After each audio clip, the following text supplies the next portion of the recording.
So, hello, good morning, good afternoon, good evening. Welcome to this edition of Soccer Hub Talks. My name is Ricardo Balbeira. I'm the CEO and founder of Soccer Hub. As already many of you know, Soccer Hub is an online education platform. We deliver many online courses for soccer coaches, soccer analysts, soccer scouts. Please visit us and get to know a bit better about what kind of offer do we have. Also, as you know, this is a live event, so we'll be able to ask questions to our speaker. You just have to introduce the questions on the chat box, and I will be selecting some to introduce to the speaker. Before we start, I would ask you please to write on the chat box some information about yourself, such as the country that you are based in, and also some information about your job, if you are a coach, an analyst, or what is your connection with football, okay?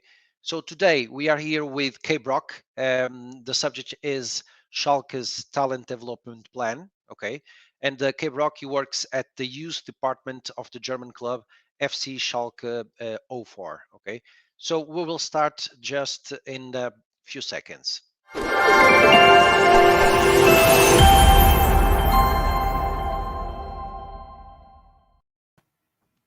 Hello, Kay. Thank you very much for accepting our invitation. It's a huge pleasure to have you with us.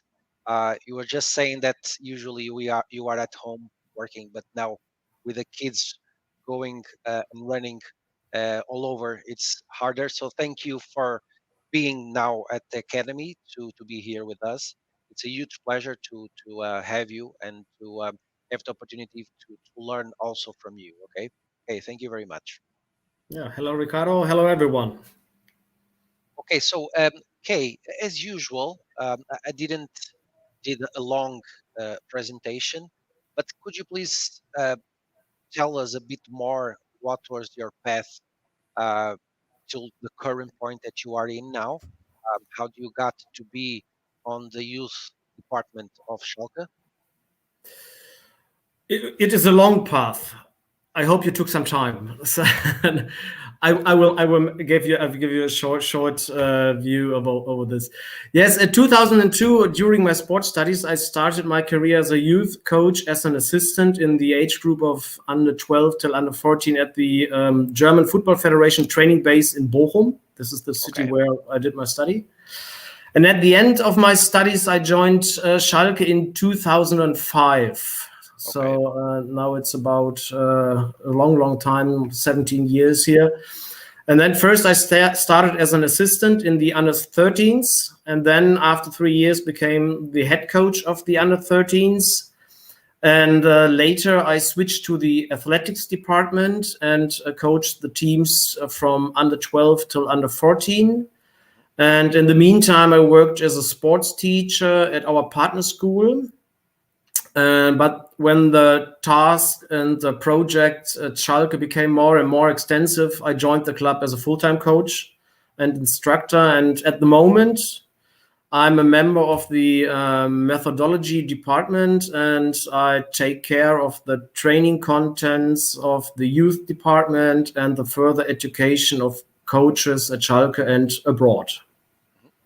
So, okay, I know, I'm aware that you also deliver education to the coaches, that you are a coach educator. Here at Soccer Hub, we try to do the same. We deliver some online courses for coaches also. But in your opinion, and we know that football is changing a lot, but what kind of content do you believe that the modern youth soccer coach should master now? You know, because I'm aware of all the technologies and things like that. So, what do you believe that's now it's mandatory for the youth coach to develop and to have as content to get along well in their job? Okay. Yes. Yes, I know people say that football has changed a lot in the recent years, but some certain conditions have always remained the same. The size of the pitch, the ball, the number of the players, the rules, the playing time, the surface, it all stays nearly the same. But nevertheless, we are seeing a change in the way of the game it's played.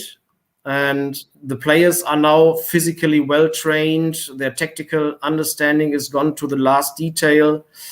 They have to be able to apply techniques in the highest pressure situations. And these are high challenges in their perception, creativity, and decision making. And it is precisely these things that a youth coach must take into his work. The coach must be able to train his players holistically, regardless of formation or system, so that the player can solve any situation alone or with his partners. And this holistic approach to training is what we pursue at Schalke. The coach must therefore be able to combine these parts of techniques, tactics, fitness, and emotion in this holistic way. It's a challenging task we have to solve. Yeah, you were saying that, okay, your perspective is a holistic perspective. I understand that. In your school, in the youth department, do you have coaches that are specialists of certain age group, or all the coaches should be able to work in different age groups? What do you believe, Kay? Specialist coach for age groups or not? We have specialists for the age groups. Okay. Yes, because the modern youth football and the coaches, the job is so multifaceted that you must have special skills for each age groups, because they have special needs, special interests, special view of the life in their development. Yes, you should have specialists in there. Okay, in each age group, we know that the coaches faces different challenges. Myself, I am a father. I have a 12 years old kid, and I still have some challenges because all of the connection with the internet and with the technologies. But in your opinion, what are the biggest challenges in youth coaching at the moment, Kay?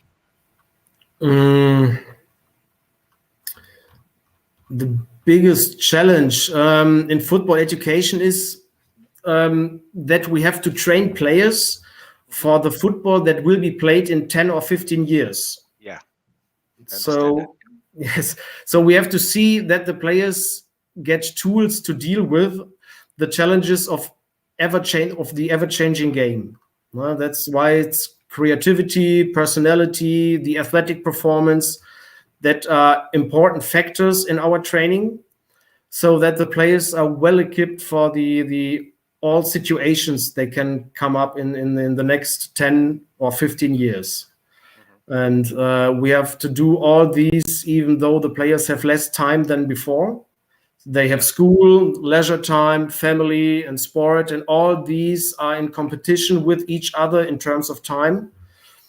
And so we have to use the time when they train with us more offensively.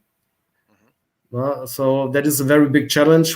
No time and more challenges, and yes, we must do it more offensively. Okay. You must have like a crystal ball, right? To see the future. More than one. Yeah, see how the future will be. And you were talking about playing time, because some time ago I visited Benfica. I have some friends over there, and they were saying that 20 years ago, when a kid went to the academy, he already played many, many hours because he would play on the streets, he would play everywhere now. And now, when they go to the academy, they have to teach them how to run, how to do basic things that because I believe that you are almost the same age as me, that we learned on the streets and we learned playing. Is that one of the biggest challenges also, okay, to have more time with the players, to teach what they are not learning on the streets? Okay. It's one of the challenges we have to deal with. The day of a kid is structured from the first minute they wake up. They have to eat, they have to go to school. The school time is from 8 till 4 p.m. Then they go home, make some homeworks, and then they go to the pitch, to the training, and they train, I think, 3 or 4 times a week, and there's less time to play with the friends, to play for free and for themselves, and there are not so many possibilities to create their own mobility or their own motoric skills. So we have to handle this in the academy. We have to try to compromise all these things in a training session. Let me ask you another thing, okay? Is it usual, for instance, once again in Benfica, they deliver some kind of dance lessons in the academy, to learn new aspects of flexibility, rhythm, Um, do you use those kinds of things also in your academy, or you believe that kids should learn playing football and with nothing else different, okay? You know that the Germans can't dance. So no, I think it's very important to give the kids a multi-sportive education. Mhm. It's not only about dancing or running or playing football. So it must be multi-sportive, and especially in the younger ages, in the underage till under 12, we have special sports days for them so that they can do different sports. They can play handball, they can play basketball, they can play table tennis, they can do track and field. And so we try to give them a mix of multi-sportive education. Yes, and I think the more they learn about multi-sportive Yeah. motoric things, they can use it later on in the education and in the development of as a football player. So we are getting into the long-term players development plan. Um, what is the plan in Schalke, and what you believe that should be included in that plan, Kay? Yes, the plan is to develop so many players that make the way into the first team. This is Okay. the master plan. Okay. And the players, they spend about 10 or 12 years of training to make this step. And in order to use these years as good as they can, we have developed a methodological principles for our work at Schalke. Maybe I can explain it to you. We have 4 topics. So the first is the game is the starting point and the goal of our training and our thinking about training. So every form of training is based on the requirements and process of the game. The dynamics, the intensities, the interactions are adapted to real situations. So we are really close to the game. In this way, the players can find and apply what they have learned directly in the game. The Okay. second is, so we try to have a good combination of game forms and exercise forms. So it's a close combine of them.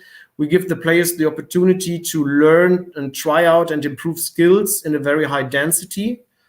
And in this way, the player can apply and implement what they have learned in a variety of situations. The third is we try to have a individualized development. So in the development of players, we pay attention to the personal aspects and try to manage them individually without losing the sight of the development of the whole team, of course. But if the individual develops better, the whole team will also benefit. Mhm. And the fourth point is that we try to make the training right for the age and Okay. the level skills the players have. So every age and every training level has its own characteristics. We talked about this. So these must be adapted and trained appropriately.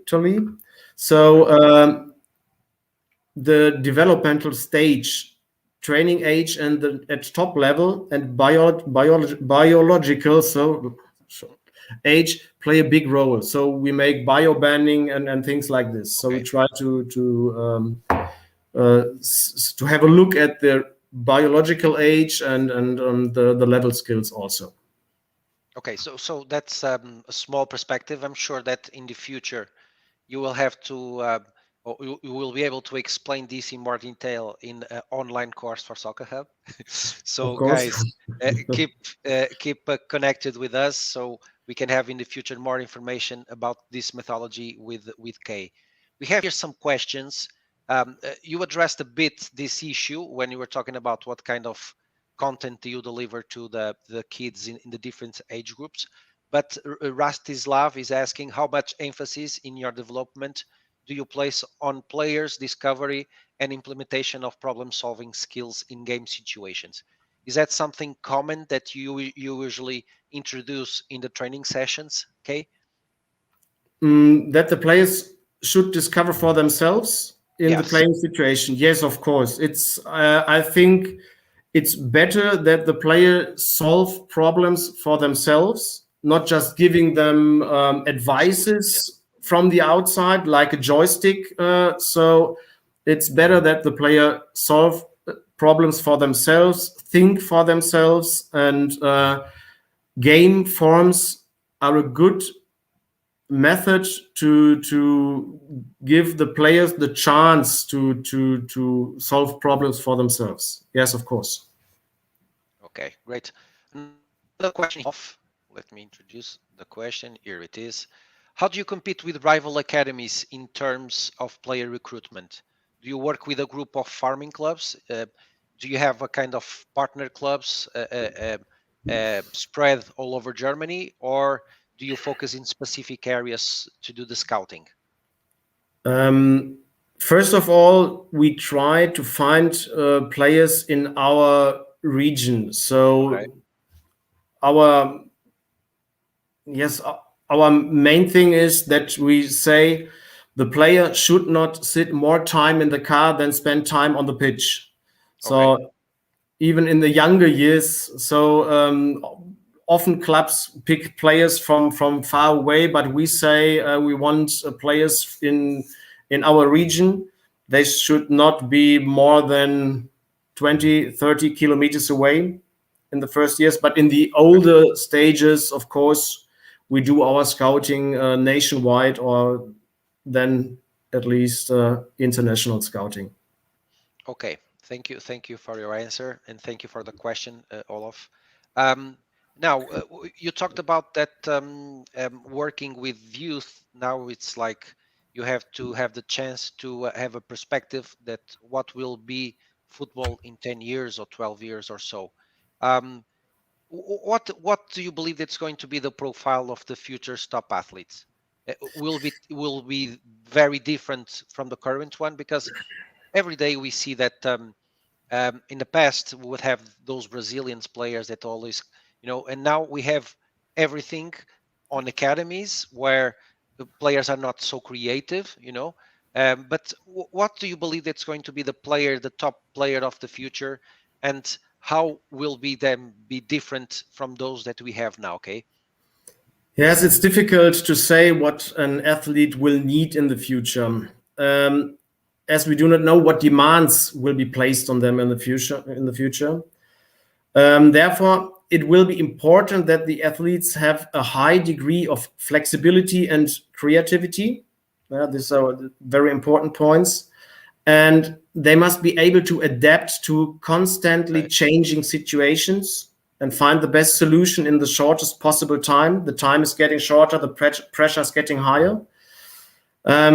Yes, they have to use their technical and tactical skills with the best possible physically in a flexible and creative way. Yes, always creativity, and flexibility. This is the game is changing and the situations are changing. It's like in the real life. And if you are flexible and creative, then you have the best chances to survive. Mhm. Okay, another question here now from Mohammed is asking, how do you deal with relative age effect and how to overcome late developer players? I think everybody's, well, it's a kind of a content that everybody wants to hear more about it. What is your solution for this guy? I don't have a final solution for this. If I would, yes, it would be great. But we will try to monitor the players. So we have regularly measurements of their weight and their height, and then we have a program which is try to find out the point where's the high peak velocity when they have the most expected growing. Okay. So, and then we will try to, yeah, we have a look at the meta measure, the height, and then we will try to, or how should I say, to compare the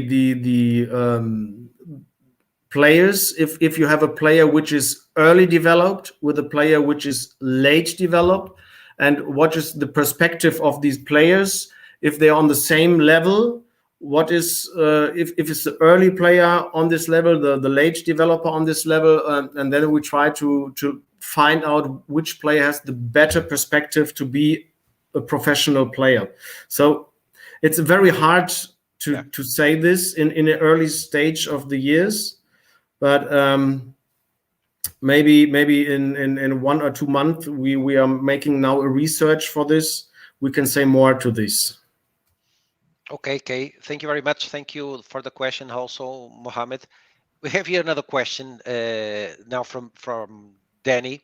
Well, he says, apologies to remind you of this, but after Schalke's first team relegation, will there be any more youth players pushed forward or fast-tracked to the first team for next season? Will the strategy change because the team was relegated? So what do you think about this, Kay? If you have some comment to deliver. It's hard for me to talk about the first team, Sure. but I think Schalke was always a good address for young players. And if you go now the way to the second league, I think the chance for young players are not so bad. So this is, I think I can say about the first team, but okay, I understand that. Let's see what happened.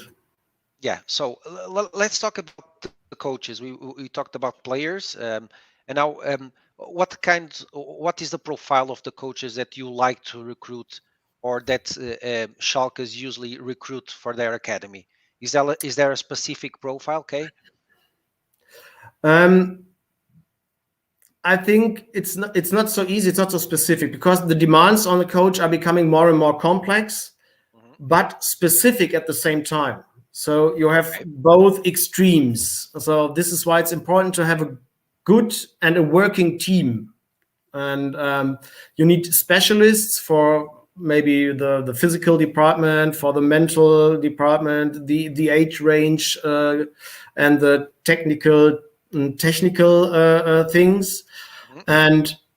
But as is often in the case in life, a good mix of these parts is the best solution. And yes, I think if you have specialists for the one topics and then the generalists for the whole view, and then you need age experts, age group experts, and the good mix.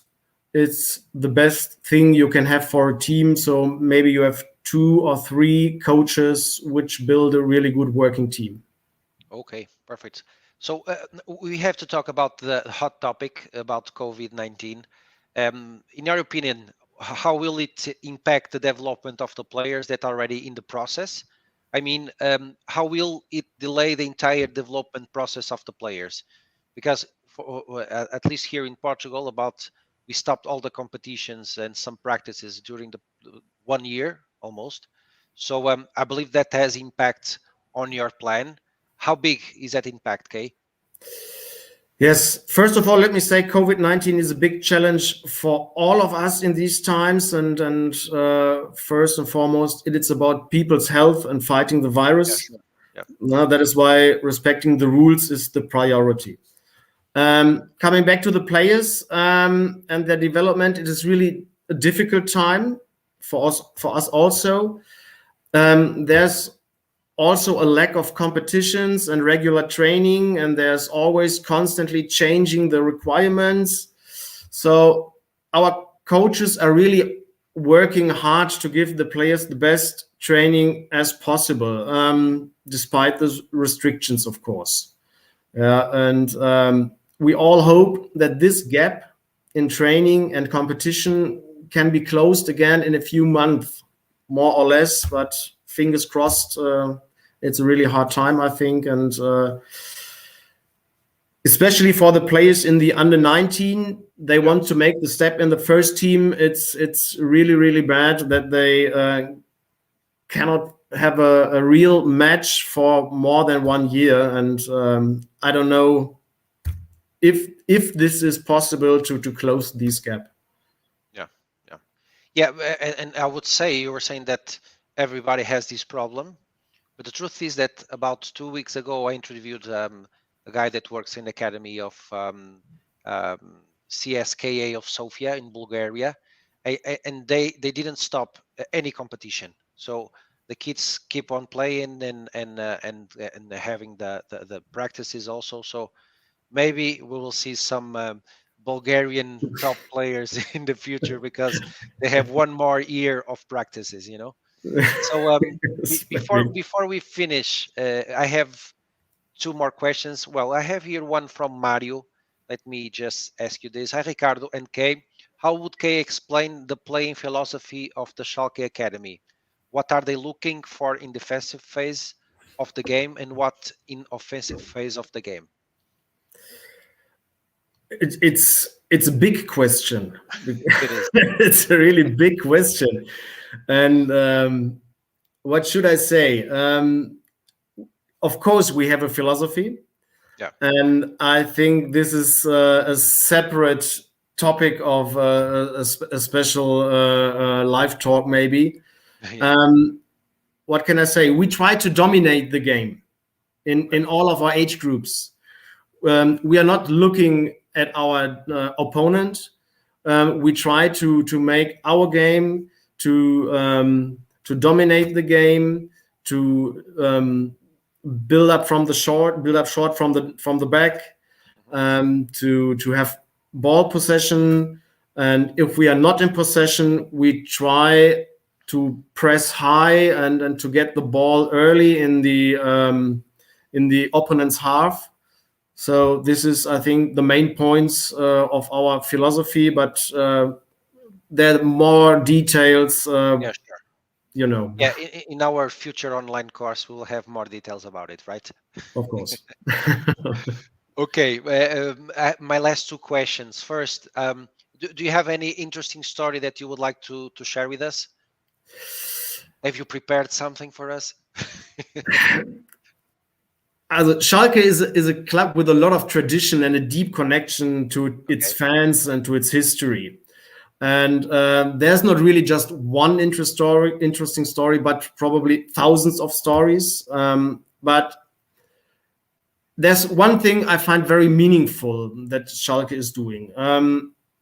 Schalke is also active internationally with many projects to promote players, coaches, and partners all over the world. And we have been to many continents and many different cultures to work with children's coaches and clubs and show them our view of football. Okay. And this is a very exciting work. This is a very rewarding work. And to put it in a nutshell is football is the simplest language in the world, no matter where you are. And this is one thing I can say. This Schalke makes it possible. Okay, perfect. Finally, Schalke, sorry, Kay. You can call me Schalke, it's okay. It's okay. You know, our community, many of them are, well, students. They are still studying to become coaches, you know, or scouts or analysts. And they find in some of our courses some information about it, you know. But with your experience, what kind of advices would you deliver to those that now want to start their career as coaches, scouts, or analysts, so they can achieve the success that you also have achieved? Okay, do you have any tips that you would like to deliver to our audience that are looking to get into the coaching job? Football is a wonderful field to work in. It offers many facets and possibilities. The sports combines passion and emotion. You can rise quickly, but fall again just as Very, quickly. yeah, very quickly. That's why you will need persistence and a strong will. Well, Okay. to put it in the words of our under 19 coach Norbert Elgert, give everything but never give up. Okay. Yes. Okay. Thank you very much for your advice. It's quite useful. I'm sure.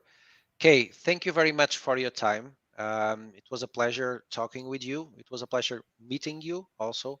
So You're I welcome. hope that we can keep on discussing these subjects in the future, and hopefully, when everything goes right again with the pandemic situation, we will start producing our online course and deliver some more information about the way that you work over there in Schalke.